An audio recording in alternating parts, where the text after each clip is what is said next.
In American prisons, where life is subject to strict rules and restrictions, human relationships often take unexpected forms. In 2008, a story began in a maximum security correctional facility in Ohio that captured the attention of the public. Two men serving sentences for different crimes found themselves connected not only by prison walls, but also by deep personal feelings. Their connection, which arose in isolation, promised to be more than just a way to cope with loneliness. However, what began as a close relationship gradually led to events that shocked both inmates and prison staff. This story is not only about love, but also about how circumstances, environmental pressures, and personal decisions can lead to irreversible consequences. In 2008, a maximum security Ohio correctional facility in World Toledo was home to hundreds of inmates. Among them were two men whose paths crossed at the most unexpected of times. James Clark, 32, was serving a 7-year sentence for armed robbery. He was known among the inmates as a quiet,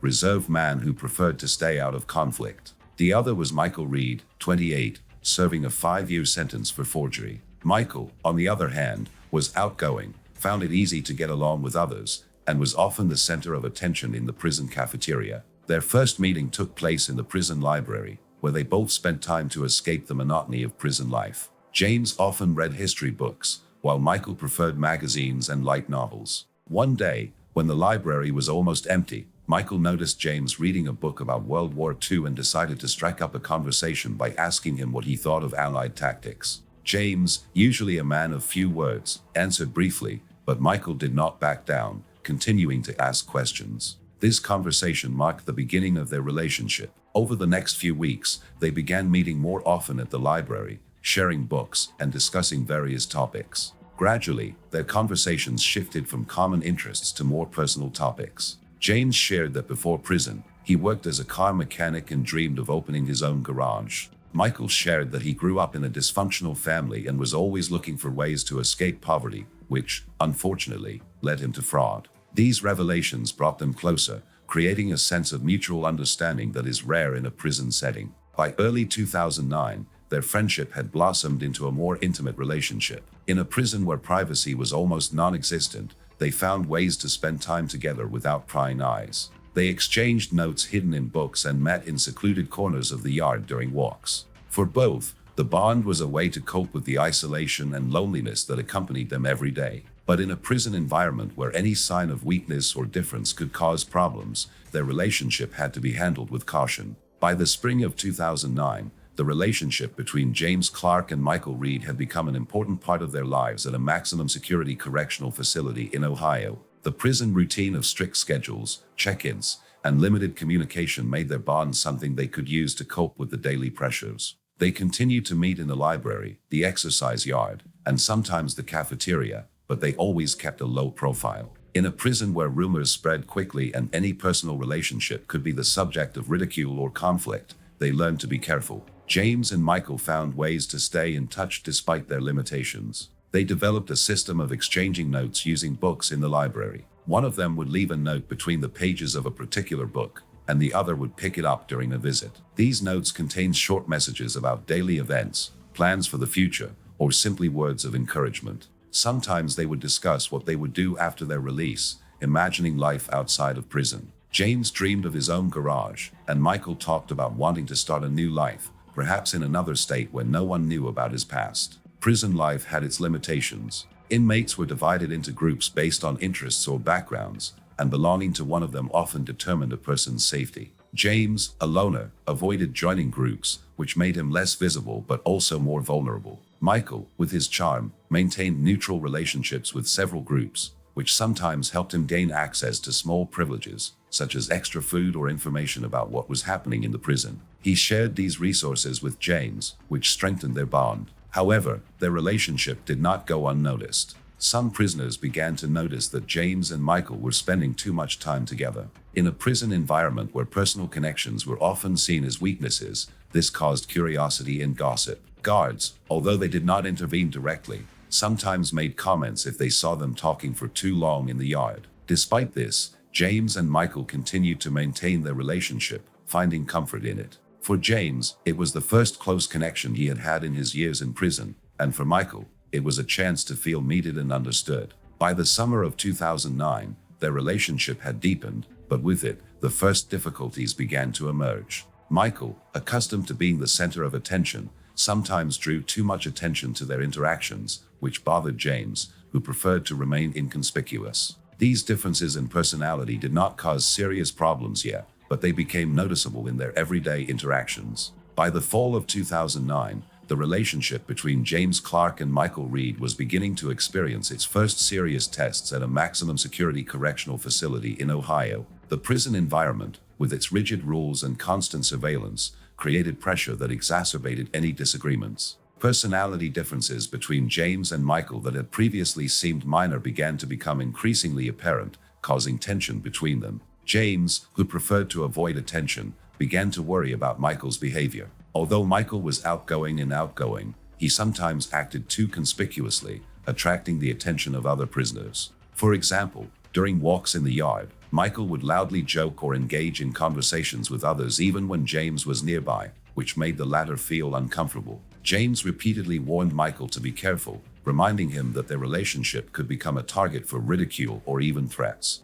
Michael, however, perceived these warnings as unnecessary anxiety, believing that their relationship should not be a problem as long as it did not violate prison rules. To complicate matters, rumors of their closeness began to spread. Some of the inmates who belonged to the more violent factions began making snarky comments about James, who, due to his reclusiveness, was a more vulnerable target. Michael, on the other hand, was able to joke around or change the subject, thanks to his social skills, but this did not always help ease the tension. One day, during dinner, one of the inmates made a direct allusion to their relationship, which led to a brief altercation. Although the situation did not escalate into physical conflict, it increased James's anxiety. At the same time, disagreements began to arise in their personal communications. Michael, who dreamed of a new life after his release, often talked about plans to move to California and start over. He invited James to join him, but James was more reserved in his expectations. James, who had served a longer sentence, was unsure whether their plans would coincide,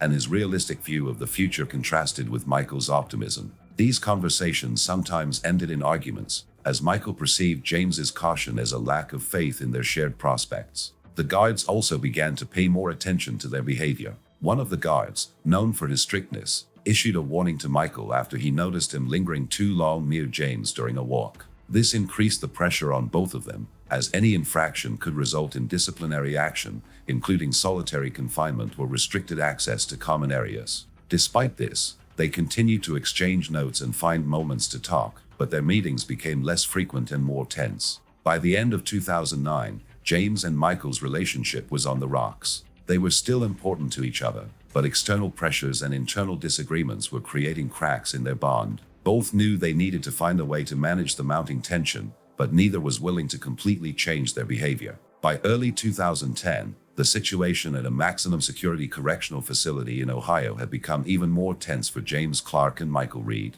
Their relationship, once a source of support, was now under constant pressure from both external circumstances and internal conflicts. The prison environment, with its rigid hierarchy and constant surveillance, exacerbated their differences, bringing the situation to a breaking point. Tensions between James and Michael reached a peak over several incidents. One of these occurred in January 2010, when Michael, without consulting James, decided to join a group of prisoners who were running underground card games. This worried James, as such actions could attract the attention of guards and lead to punishment. James tried to talk to Michael, explaining that such risks could complicate their situation, but Michael brushed him off, saying that he wanted to take his mind off things and that James was worrying too much. The conversation ended in an argument, after which the two avoided each other for several days. Rumors of their relationship continued to spread, and pressure from other inmates increased. James became the target of constant ridicule, which was especially hard on him given his reserved nature. Michael, in an attempt to protect James, once got into a verbal altercation with an inmate that almost turned physical. Although the incident was averted by the intervention of the guards, it added tension to their relationship. James began to feel that Michael, instead of protecting their relationship, was only drawing more attention to her. The turning point came in February 2010. During a walk in the yard, James and Michael became the focus of a group of inmates who began openly discussing their relationship. Things quickly spiraled out of control when one inmate made a provocative remark that was offensive to James. Michael, unable to contain himself, responded aggressively, leading to a brief altercation. Guards quickly intervened to separate the participants, but the consequences were inevitable. James and Michael were sent to separate cells for several days, which became an ordeal for them as they were unable to communicate. In the isolation ward, James began to rethink his relationship with Michael. He felt that their connection, rather than bringing comfort, had become a source of problems.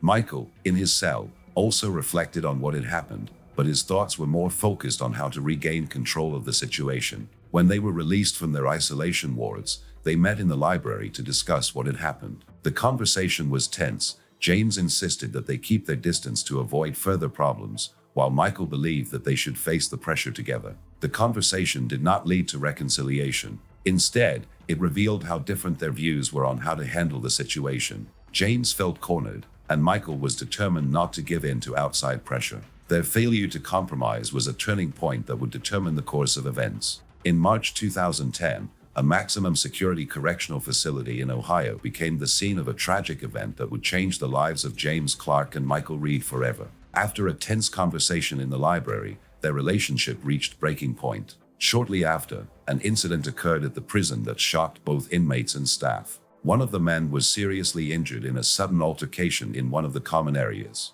The details of the incident were immediately sealed by prison officials to prevent rumors from spreading in further unrest. The incident occurred in the laundry room, where prisoners were working on a schedule. According to eyewitnesses, the conflict began suddenly, without any apparent preconditions. Guards who were nearby quickly responded, but were unable to prevent injuries. The victim was rushed to the prison medical unit and then to a local hospital for treatment. The second participant in the incident was immediately isolated, and an internal investigation was launched. Prison officials set up a team to investigate the situation. The investigation included interviewing witnesses, examining CCTV footage, and analyzing the behavior of both men in the weeks leading up to the incident. It emerged that James and Michael had been in the spotlight due to rumors of their relationship, which had likely added to the pressure on them. Guards said they had seen signs of tension between the two in recent months, including their placement in isolation cells following a previous incident in the yard. Inmate witnesses gave conflicting accounts.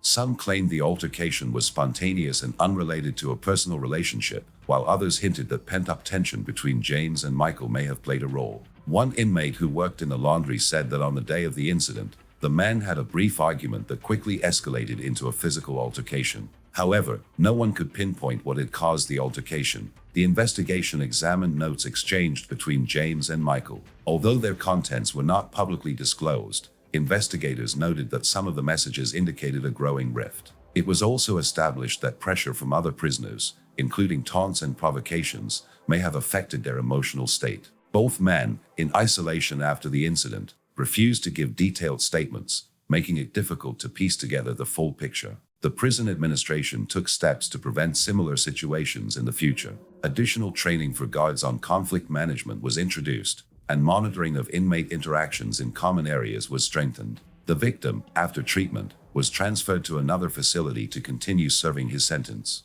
The second participant in the incident remained in the isolation unit until the investigation was completed, after which he was charged with additional charges related to the violation of prison rules.